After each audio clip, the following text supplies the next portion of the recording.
Este vídeo vamos falar sobre o direito à formação profissional, instituída nos artigos 130 até a 134 do Código do Trabalho, e vamos dar uma ênfase especial à questão da cessação do contrato de trabalho e aos direitos laborais que advêm da cessação, nomeadamente a questão da formação profissional, do crédito de horas, e vamos também abordar a formação profissional fora do horário de trabalho, os acréscimos quanto à retribuição hora que poderá a mesma proporcionar.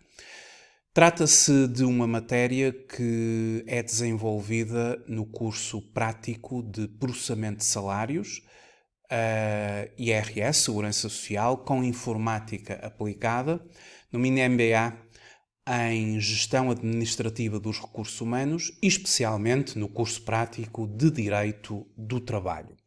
Eu vou fazer uma abordagem muito relacionada com a questão do processamento de salários.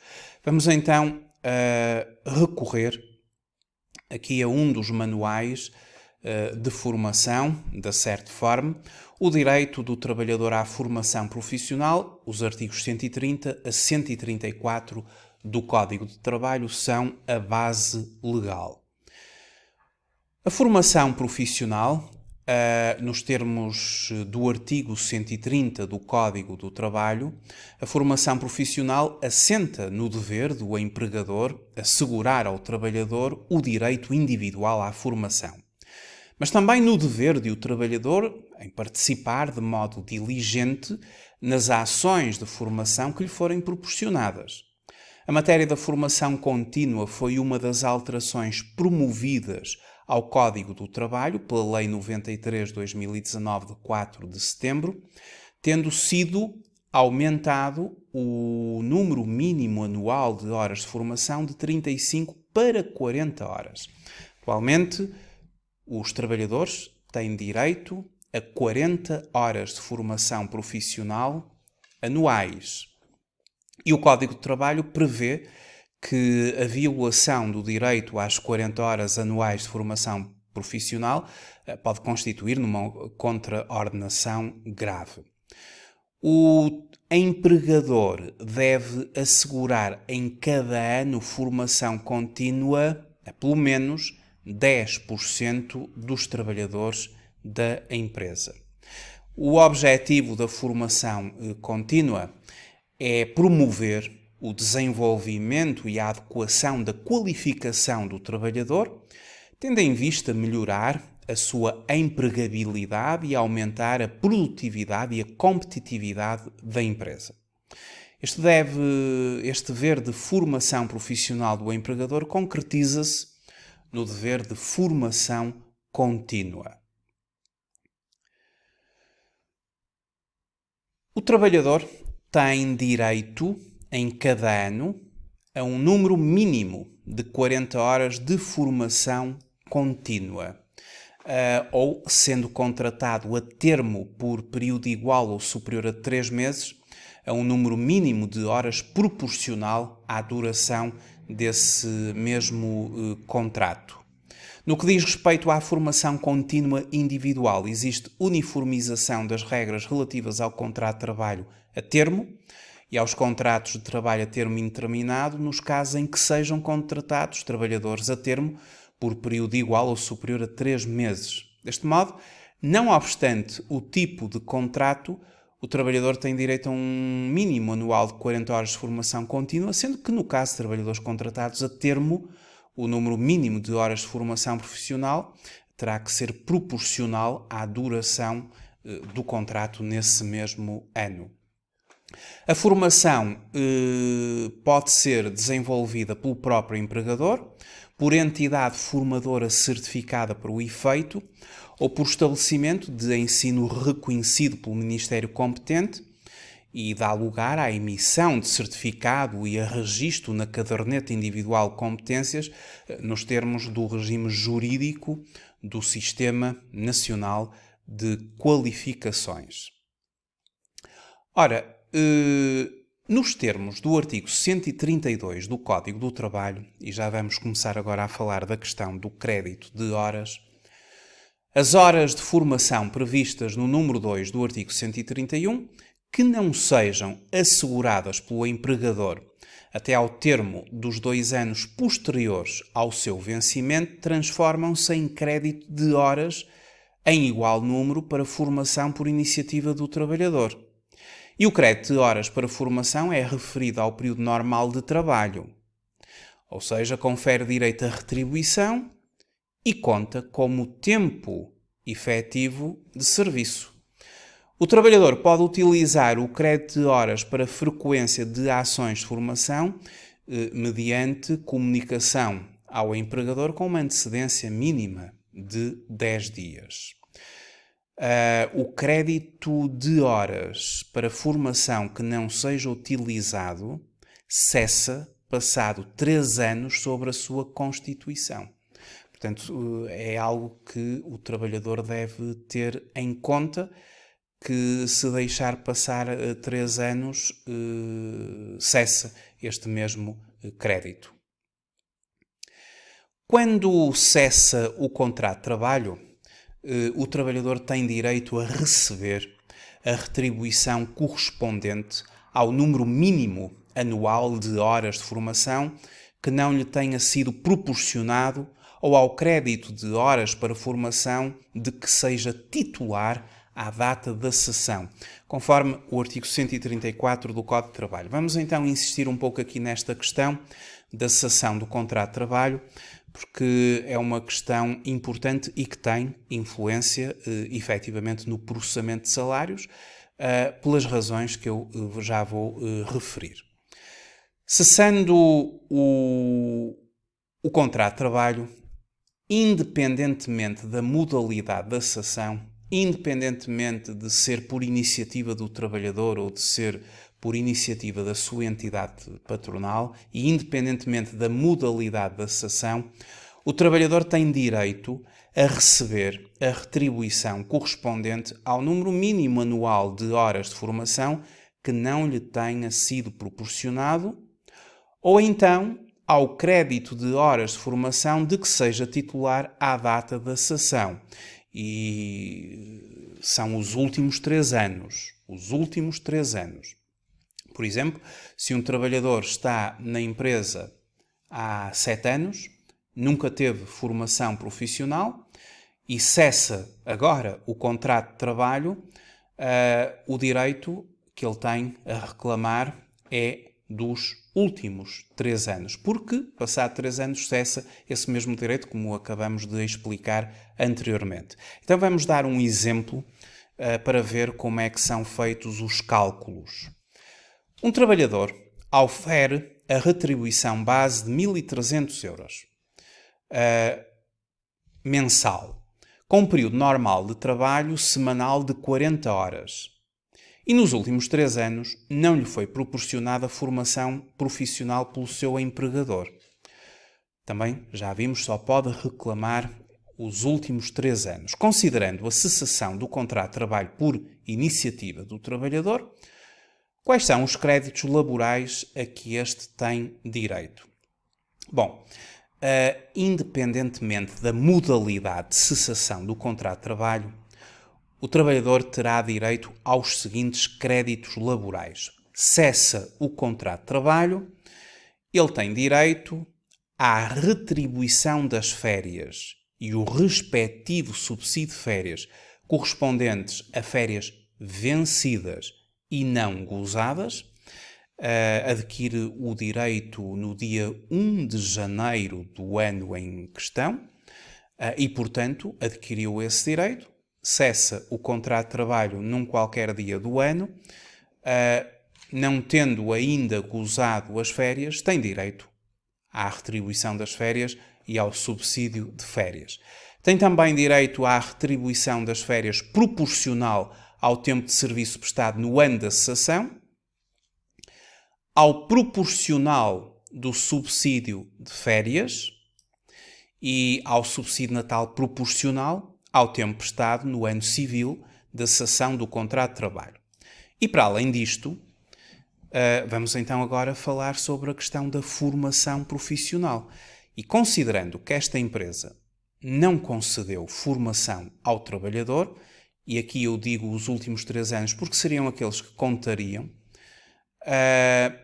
a retribuição correspondente ao número mínimo anual de formação profissional que não tenha sido proporcionada ao trabalhador ou ao crédito de horas para formação de que o trabalhador seja titular à data da cessação, e apenas será exigível o pagamento do crédito de horas relativo aos últimos 3 anos de execução do contrato.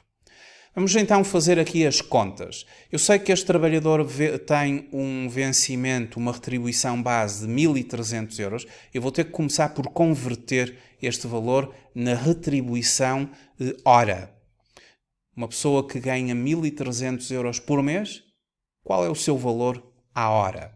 Então, utilizarei a fórmula que está consagrada no artigo 271 do Código do Trabalho, segundo o qual o valor da retribuição horária é calculado de acordo com a seguinte fórmula.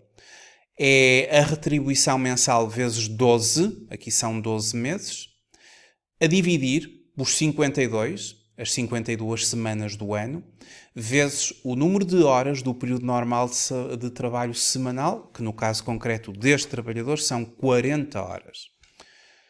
Então, substituindo 1.300 vezes 12 a dividir por 52 vezes 40, no fundo 1.300 vezes 12 a dividir por 2.080, o resultado aqui do produto, o que dá 7,5 euros por hora.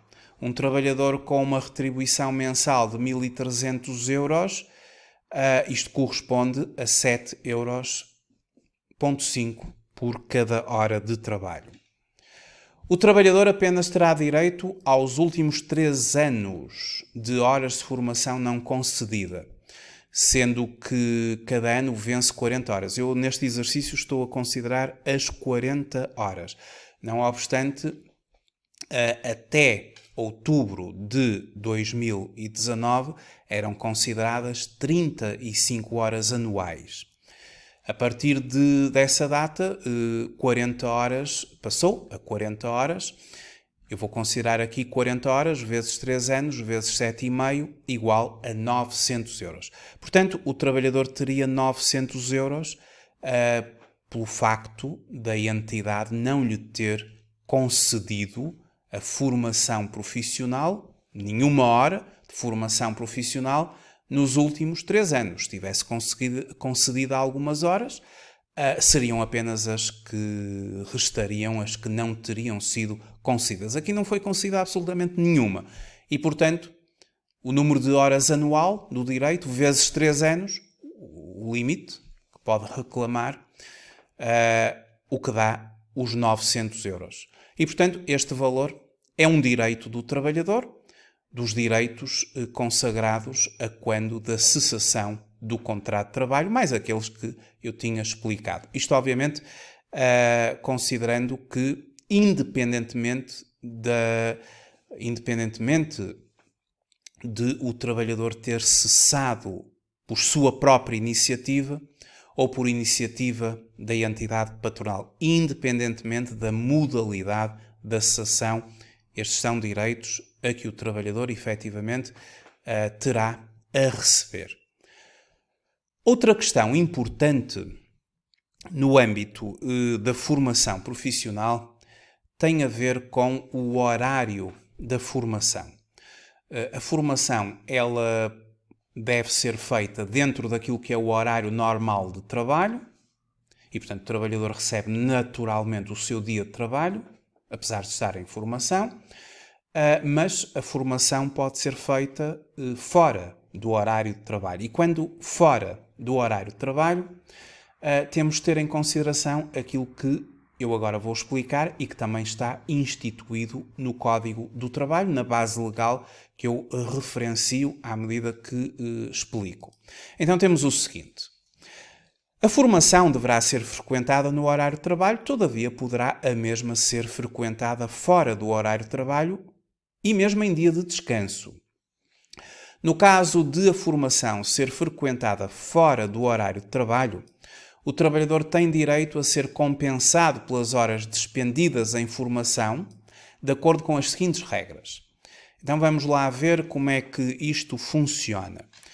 Em dia de trabalho normal para o trabalhador, fora do horário de trabalho e até às 2 primeiras horas de formação, a formação profissional realizada fora do horário de trabalho, que não exceda 2 horas diárias, não será considerada como trabalho suplementar. Deve ser considerada, ou seja, devendo essas 2 horas serem pagas pelo valor normal da retribuição horária do trabalhador. Isto conforme o artigo 226, número 3, a linha D do Código de Trabalho. Por exemplo, este trabalhador que nós acabamos agora de calcular o valor hora, se ele fizer formação profissional fora do horário de trabalho, as 2 primeiras horas deverão ser pagas a 7,5 €, ou seja, 15 €. Porque se forem 2 horas, se for apenas 1 hora, seria 7,5 €, porque isto é a sua retribuição horária. Agora, se ultrapassar as 2 horas, aqui já vamos entrar numa equivalência a trabalho suplementar. É como se fosse trabalho suplementar e segue as mesmas regras do Código do Trabalho em termos do trabalho suplementar. Se o acréscimo de horas exceder 2 horas diárias, o excesso, ou seja, aquilo que vai além das 2 horas, deverá ser considerado como trabalho suplementar e de acordo com os seguintes acréscimos. A primeira hora extra é paga pelo valor da retribuição horária, mas com acréscimo de 25%. E as demais são pagas pelo valor da retribuição horária com acréscimo de 37,5%. Artigo 268, número 1, a linha A do Código do Trabalho.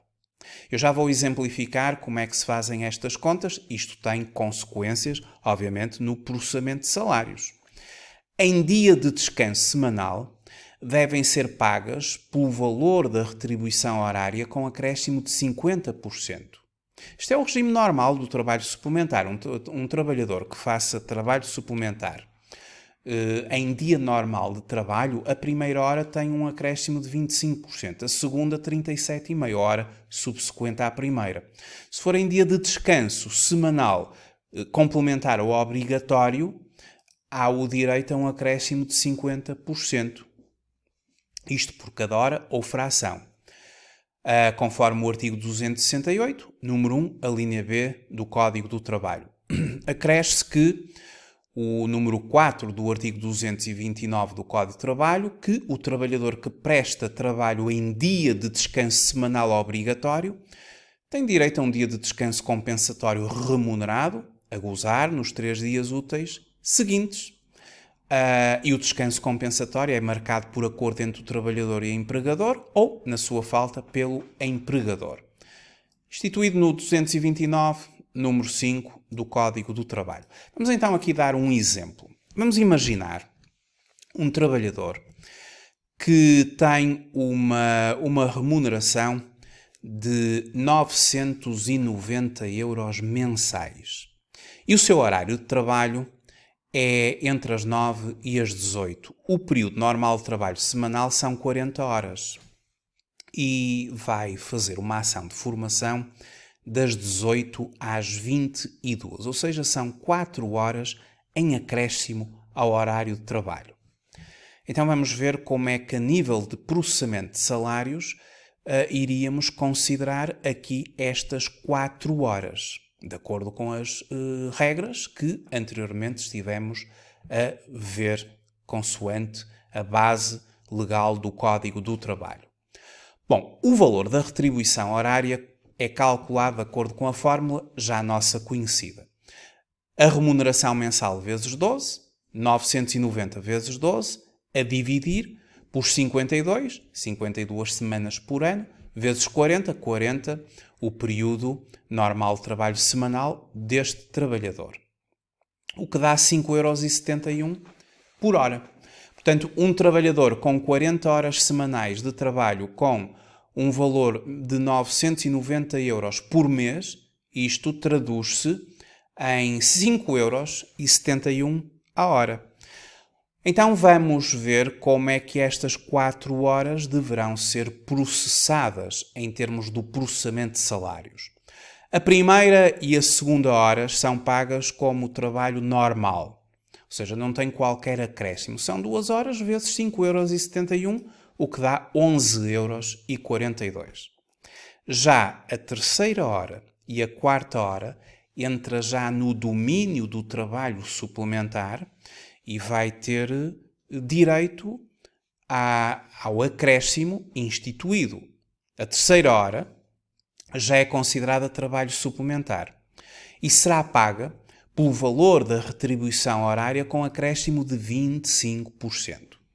Ou seja, esta terceira hora, que no fundo é a primeira hora suplementar, ela é multiplicada por 1,25. Quando nós queremos fazer um acréscimo de 25%, multiplicamos por 1,25 vezes 5,71 €, que é o valor da hora deste trabalhador, a sua retribuição horária. Isto dá 7,14 €. A quarta hora, que passa a ser a segunda hora de trabalho suplementar, nunca esquecer que as 2 primeiras horas eram pagas pelo valor normal, mas a quarta hora, que passa a ser a segunda hora de trabalho suplementar, ela é paga pelo valor da retribuição horária com acréscimo de 37,5. Trata-se de 1 hora vezes 1,375. Portanto, nós para fazermos um acréscimo de 37,5%, multiplicamos por 1,375, fica imediatamente feito o cálculo, vezes 5,71 €, o valor da hora, o que dá 7,85 €. Portanto, estas 4 horas que o trabalhador está em formação após o horário de trabalho valem, a nível do processamento de salários, 11,42 €, as 2 primeiras horas, mais 7,14 € a terceira hora, que obteceu a acréscimo de 25%, e a 7,85 € a quarta hora, que obedeceu ao acréscimo de 37,5. Portanto, no fundo, o trabalhador ele tem direito, neste dia, estas 4 horas, a 11,42 €, as 2 primeiras, mais 7,14 € a terceira, que corresponde à primeira suplementar, mais 7,85 € a quarta hora, que corresponde à segunda suplementar. São 26,41 € que vão ter que fazer parte do processamento de salários correspondente a este dia. Obviamente que se forem mais dias, terá que ser feito isto nos respectivos dias. Não esquecer que, se a formação fosse feita em dia de descanso semanal complementar ou obrigatório, deveria obedecer ao acréscimo de 50% pelo regime geral do trabalho suplementar. Só uma nota relativamente à tributação destes valores. Está sujeito a IRS, está sujeito à Segurança Social. No âmbito do IRS, o trabalho suplementar, e aqui trabalho suplementar é a terceira hora e a quarta hora, não é? Corresponde à primeira suplementar e à segunda suplementar. O trabalho suplementar, teremos que considerar aquilo que está instituído no Código do IRS. Concretamente, no artigo 99C. O artigo 99C, relativamente ao número 5, diz-nos que os subsídios de férias e de Natal, a remuneração relativa a trabalho suplementar e as remunerações relativas a anos anteriores àquele em que são pagas ou colocadas à disposição do sujeito passivo, aqui interessa-me a trabalho suplementar, são sempre objeto de retenção na fonte autónoma, não podendo, para cálculo do imposto a reter, ser adicionados às remunerações dos meses em que são pagos ou colocados à disposição. E depois diz-nos número 7. Aliás, o número 8 aqui do artigo 99C, que quando for paga remuneração relativa a trabalho suplementar, a taxa de retenção a aplicar é corresponder à remuneração mensal do trabalhador dependente, referente ao mês em que aquela é paga ou colocada à disposição. Ou seja, a mesma taxa de IRS de retenção na fonte que vamos aplicar aos 990 euros mensais será a mesma que vamos aplicar ao trabalho suplementar, à soma 714 mais 785, uma vez que estes dois valores, juntos, a soma, tem que ser objeto de retenção na fonte autónoma, conforme vimos agora. Bom, em termos de horas extra, ficou então assim visto que estão instituídas estas mesmas regras. Isto é uma matéria que faz parte do Código do Trabalho e no Código do Trabalho são os artigos 130 até 134. Eu aqui foquei na questão do processamento de salários, na questão da cessação do contrato de trabalho, mas o artigo 130 faz referência aos objetivos da formação profissional, o artigo 131, a formação contínua, o 132, o crédito de horas e subsídio para formação contínua, o 133, o conteúdo da formação contínua e o 134, o efeito da cessação do contrato de trabalho no direito à formação, e foi nesta base do 134 que eu expliquei a questão da cessação do contrato de trabalho e do tal crédito a que o trabalhador tem o direito, a que o trabalhador efetivamente tem quando cessa o contrato de trabalho.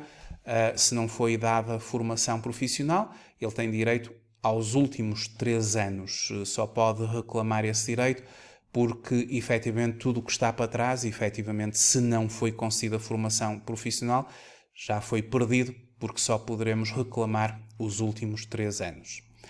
Muito obrigado por ter assistido a este vídeo. Até breve, até uma próxima oportunidade.